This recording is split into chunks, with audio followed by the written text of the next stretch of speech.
Welcome to the Her Story Circle podcast, the podcast that brings you the extraordinary tales of everyday women who are changing the world. I'm your host, Gertrude Mache, and I'd like to acknowledge traditional custodians of the land on which we meet today. I also like to pay my respects to elders, past, present, and emerging. Every week, we dive into the lives, challenges, and triumphs of women from all four corners of the globe. We're here to inspire, enlighten, and connect, sharing stories that uplift and empower. So grab a cup of coffee, settle in, and join us as we explore the incredible journeys of women shaping our future. This is Her Story, where every woman's voice matters. Hello, everybody, and welcome back to the Diversity Connector. This is Gertrude Mache here in beautiful Melbourne, Australia. And today I am graced with the presence of yet another fascinating young woman. Welcome, welcome, welcome to our tribe. Please tell everybody your full name, where you're based, how old you are, and share your story with us today.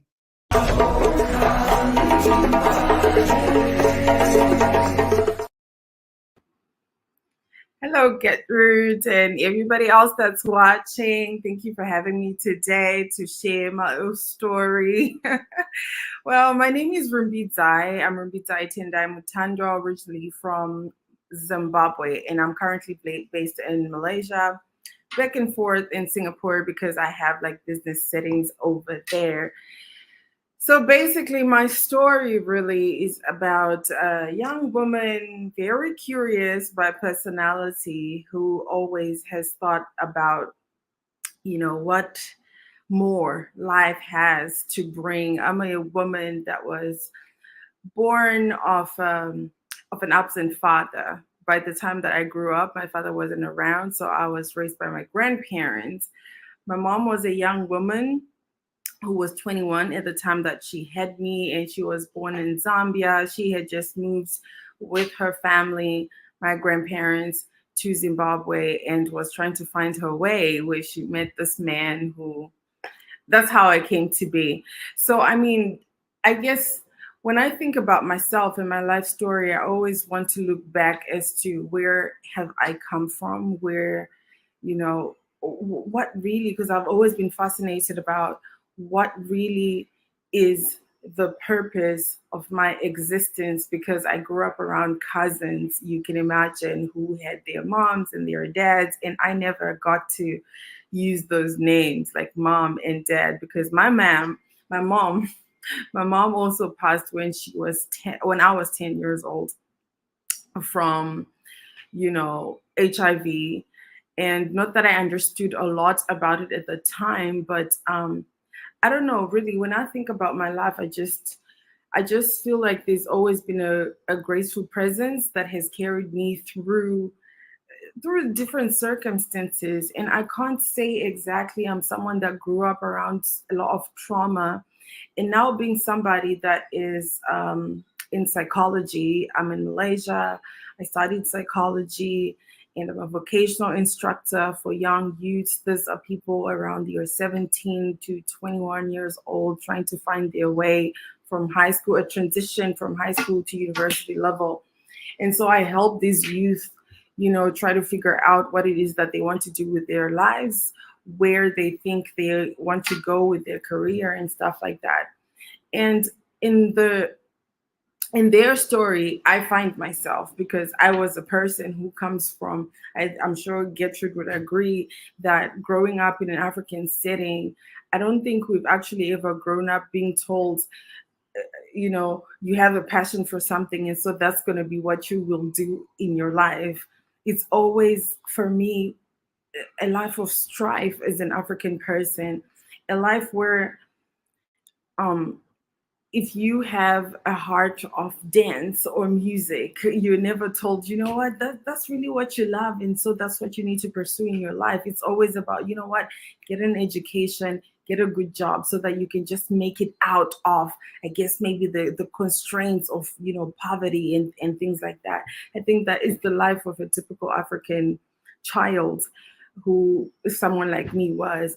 And also growing up in a society where there were a lot of stereotypes about, being an orphan, and where's your mother, where's your dad, stuff like that. It's always something. There's always a trauma that comes with being from a family that is not typical, no mother, no father. So I think my journey up to the point where I am now, my story would be about a woman who is trying to look for more, who wants to find out what life has to offer, what else is there except what I've grown around. Like what else is there, to life. And I've been very blessed, and I always say that it's due to God. Even before I knew him personally, I've always been carried by that grace, because I'm someone that came from a small town. My grandparents were from a small town called Zimbabwe in Zimbabwe. It was a farming town. And so everybody's is very low key. Everybody knows each other.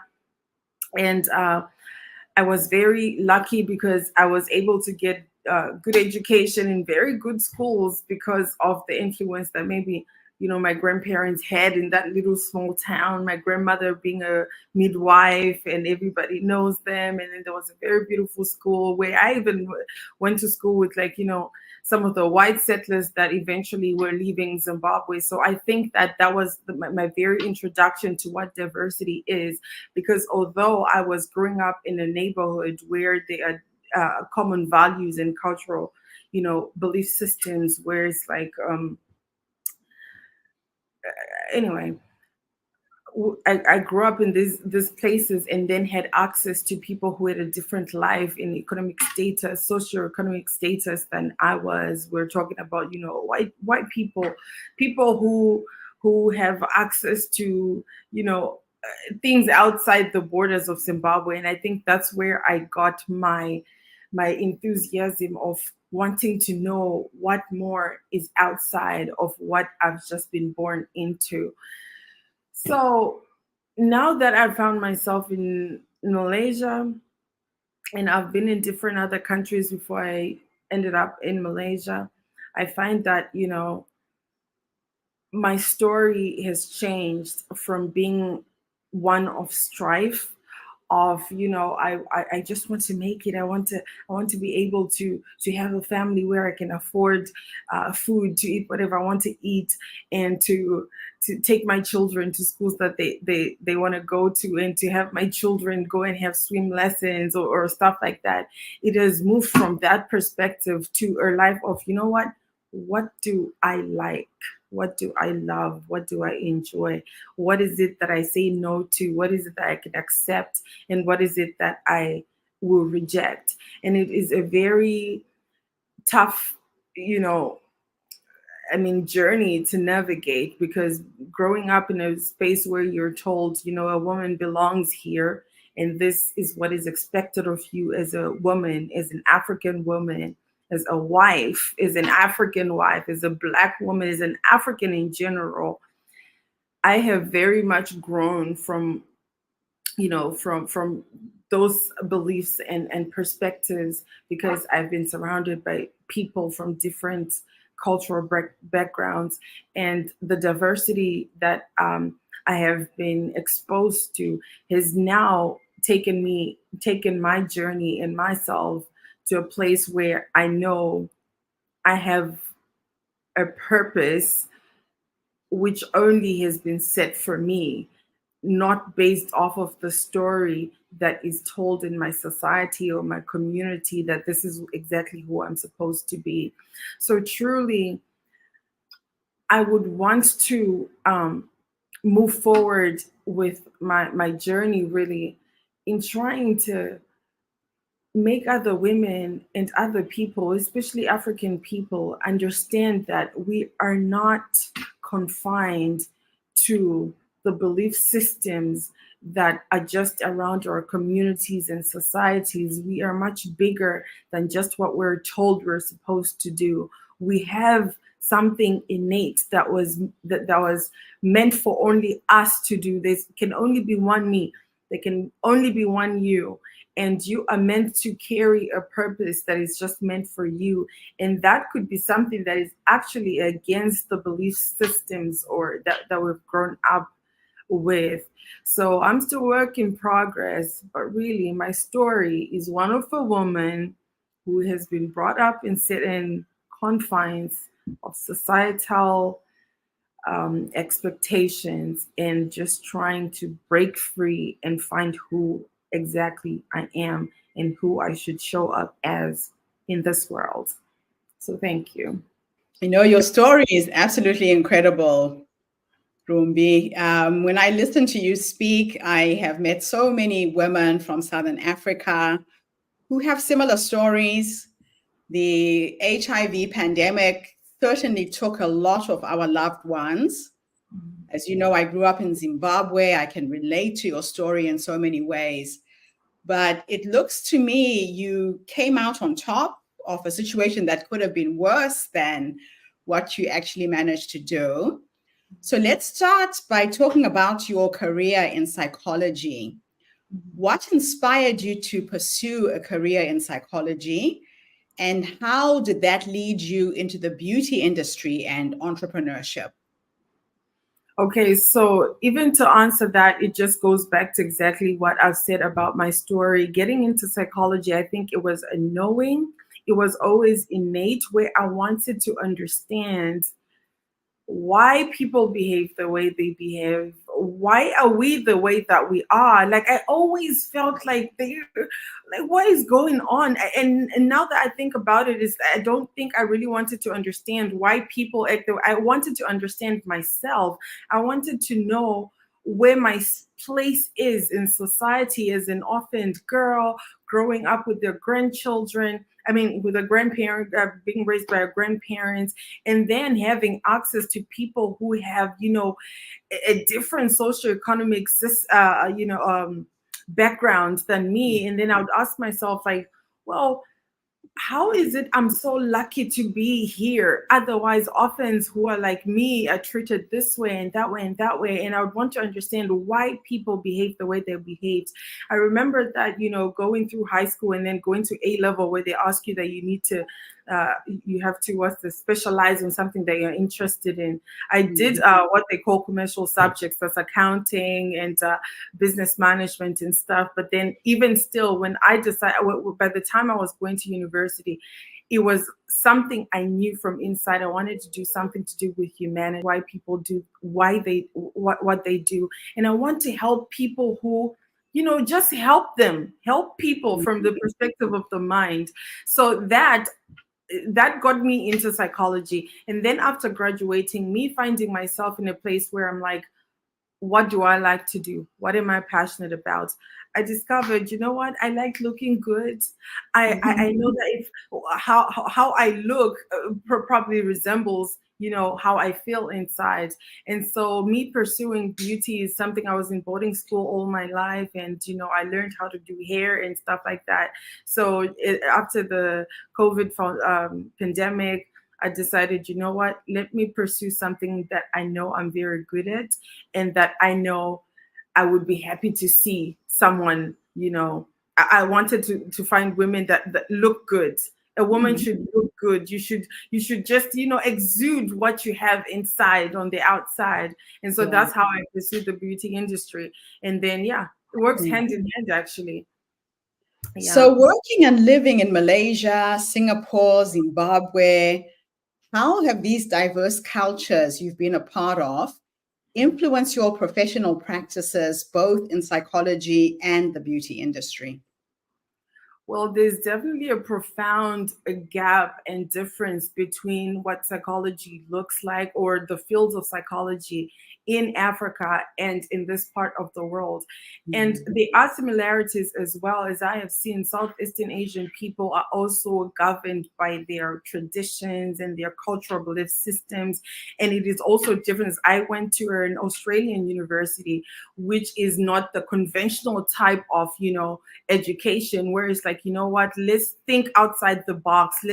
Let's do something that is different from what we are told we're supposed to do. Now, finding finding myself in psychology in Southeast Asia, I had to battle and also face the issues that I still face in Zimbabwe, where it's like, you know what?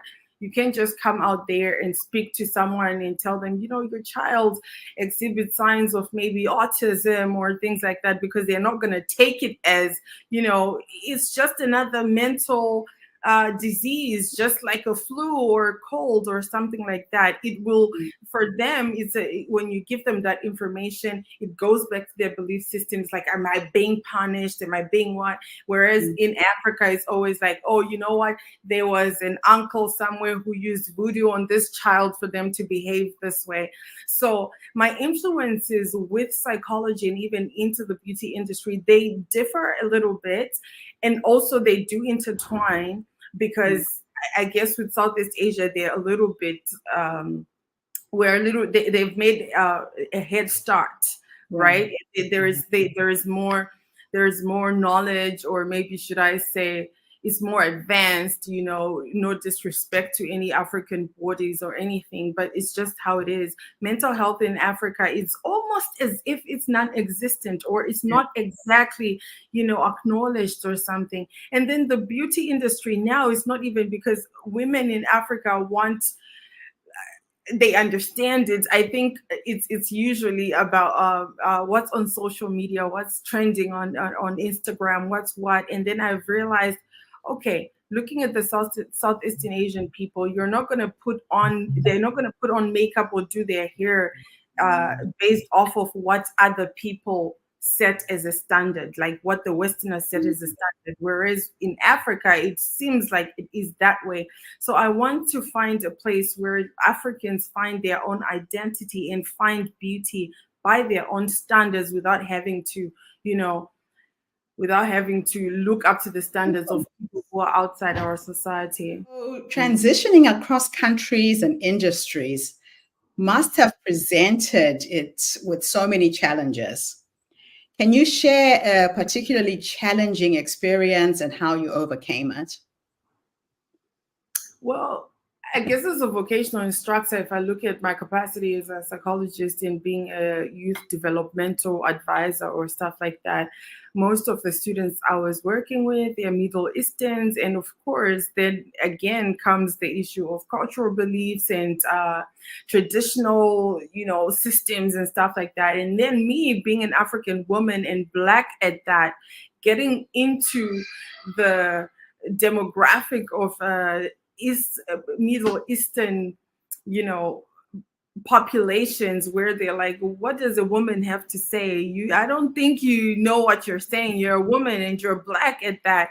I think that was definitely a challenge. But if I were to share a story about a challenge that I you know, that I experienced, it would be when I transitioned into starting my own beauty business.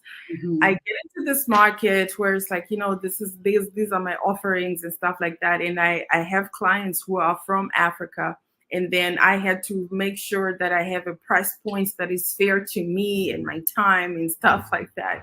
So in starting this business, I had to find out, you know what, how much am I going to be charging people and stuff. So I had these African clients who I tell, you know what, this is what I will be charging you for this particular service. And it's always like, no, you're an African woman. You know how much it costs for us to look like this, at what cost? Like if I wanted to have the braids, like for example, the ones that I have, they're like, no, this costs this much. And as an African woman, they expect that you need to be at that particular price point, because how dare you as an African woman think you can, you know, charge as much as you think you're charging and stuff like that, you know.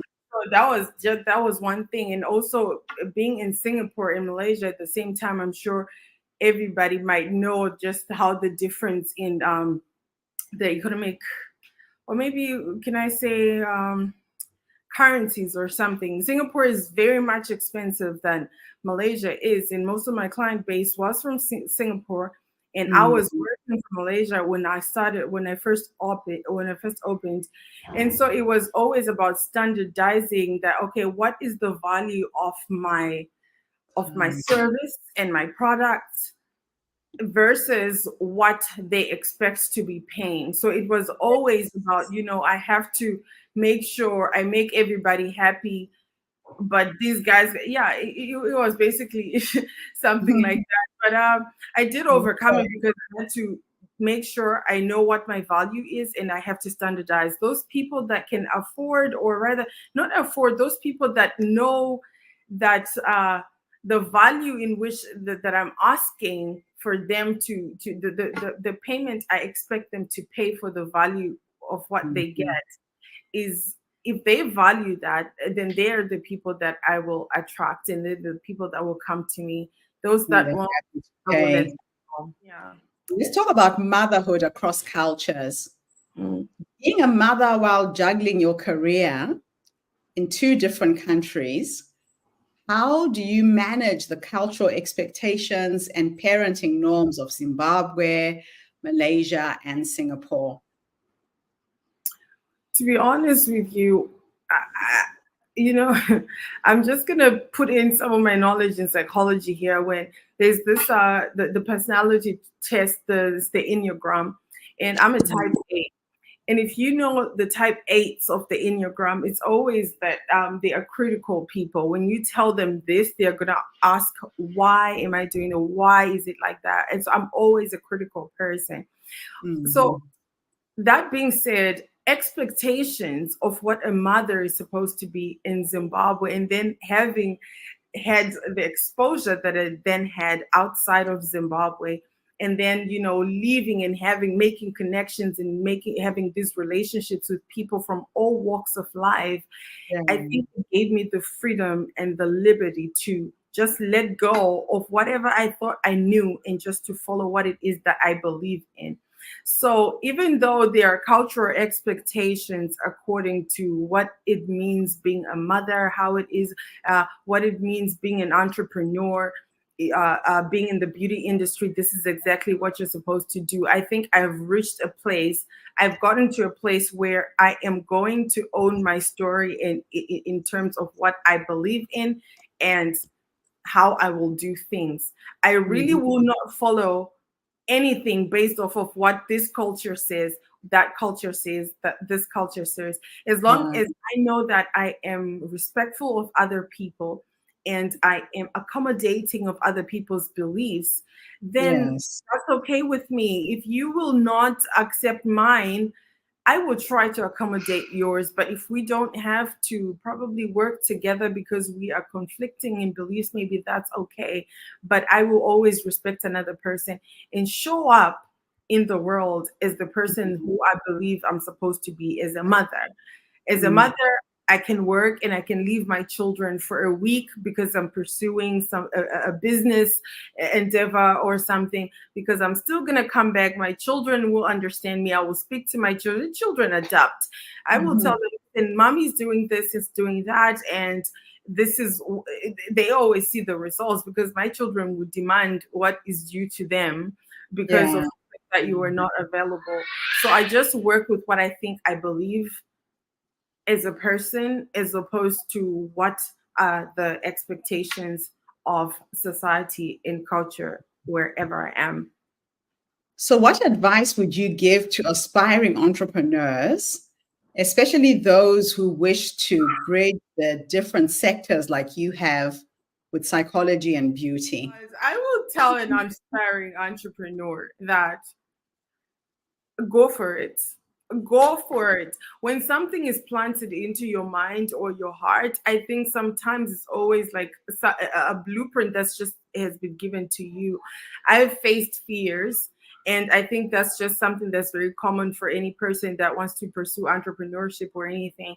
You will Mm. be scared about, is it even gonna work? Like, oh my God, how dare do I think that I can enter or penetrate this kind of market? And for Yeah. me, being in a Southeast Asian country, I'm a Black person. I am definitely part of the minority. And being in Southeast Asia, sometimes I do feel like we are treated as inferior people. Yeah. Being African, how dare you think you can come and open up a whole shop over here? And. So I think that always do away with the fears. It's the fears that stop us from going to pursue what we we What you need. Yeah. to do. So yeah, do not be scared, because things can either be done or not done. Whether you fail, you still learn a lesson. But if you never do anything, then you're not going to find a product out of it. So always just go for it, and then navigate the waters as they come, but just go for it for sure.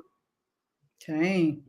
So, lastly, what legacy do you hope to leave through your work in psychology, the beauty industry, and as a mother? I would love for people to. I think I'll go back to maybe the name of what I named my beauty company, which is Events Beauty. It's not just a name; it's also a phrase. The to events is to manifest or to reveal, to bring out.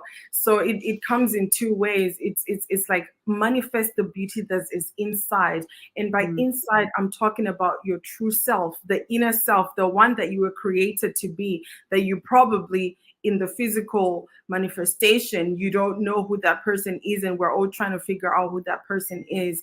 But then Yeah. let's all evince the beauty that is inside, even in the outward appearance, because how you look is how you will, that is the impression you're going to give other people. You cannot talk Yes. about being a successful woman and then the way you show up physically does not embody a successful woman. And this is by success being by your own standards.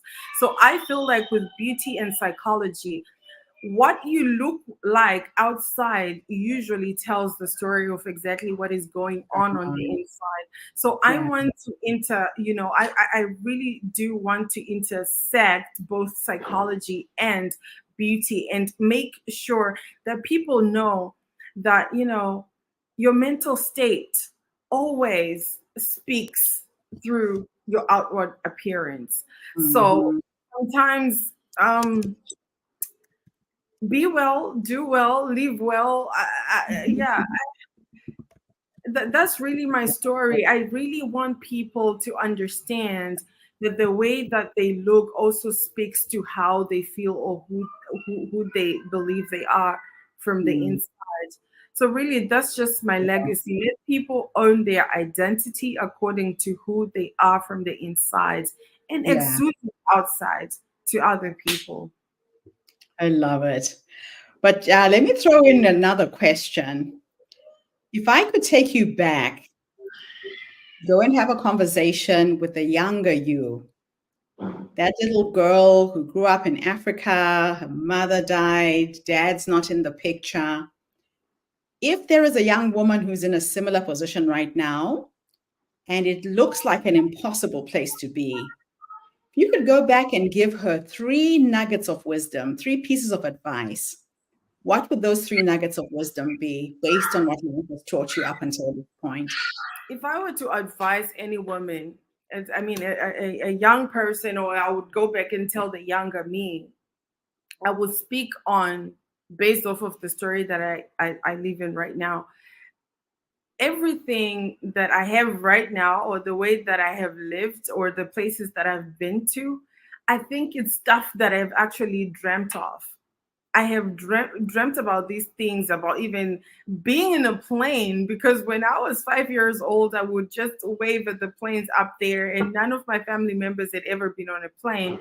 And I always wondered, like, what would it be for me to be in that little vessel, that thing that is flying up there? I will tell you that whatever your dreams are, they will come true. Sometimes just believe that something will happen. The whole belief situation, it's just me finding it out later on, that just keep believing. But as a child, when I would see that plane over there, I always say that I'm gonna be in there. And I did. Now I get into planes every other 2 weeks. I'm on a plane somewhere. It's like I'm in a public transport, or Makombi, they call it in Zimbabwe. We use that, it's like a public transport system.